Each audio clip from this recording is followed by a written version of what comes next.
வணக்கம்.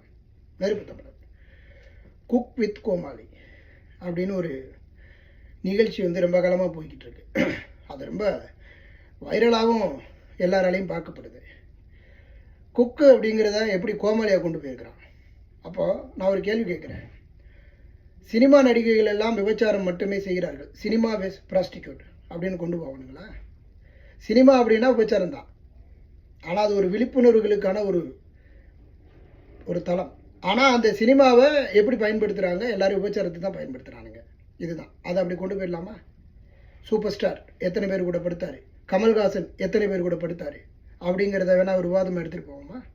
இப்போ cook with கோமாளி அப்படிங்கிற ஒரு நிகழ்ச்சியை பிக் பாஸ் மாதிரி கொண்டு போய்கிட்டு இருக்கிறானுங்க. இது ஒரு தொழிலை கேவலப்படுத்தக்கூடிய ஒரு விடயம்.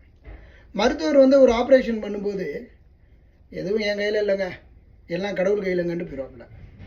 ஆனால் ஒரு குக்கோ ஒரு ஷெஃபாக இருக்கக்கூடியவன் அவன் தன்னுடைய பொறுப்பை உணர்ந்து வந்திருக்கக்கூடிய விருந்தினரை சரியான முறையில் உபசரித்து அவங்க போகிற வரைக்கும் வழி அனுப்பக்கூடிய ஒரு அற்புதமான ஒரு தொழிலை கோமாளி அப்படிங்கிற அளவுக்கு கொண்டு போய் அதை கேவலப்படுத்தி, நான் ஷெஃப் தாமுகிட்ட கேட்குறேன், உனக்கு காசு கிடைக்குதுன்னா எதை வேணாலும் பண்ணுவேன், உபச்சார தொழிலில் போய் என்ன பண்ணுவார், மாமா வேலை பார்க்க சொன்னால் பார்ப்பாரா?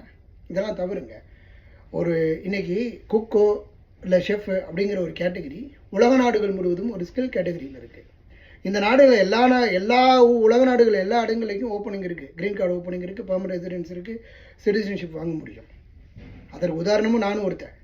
அதனால் இந்த குக் வித் கோமாளி அப்படிங்கிறதெல்லாம் தயவு செய்து இது போன்ற ஒரு ப்ரொஃபஷனில் உள்ளவங்களை கேவலப்படுத்த வேண்டாம்.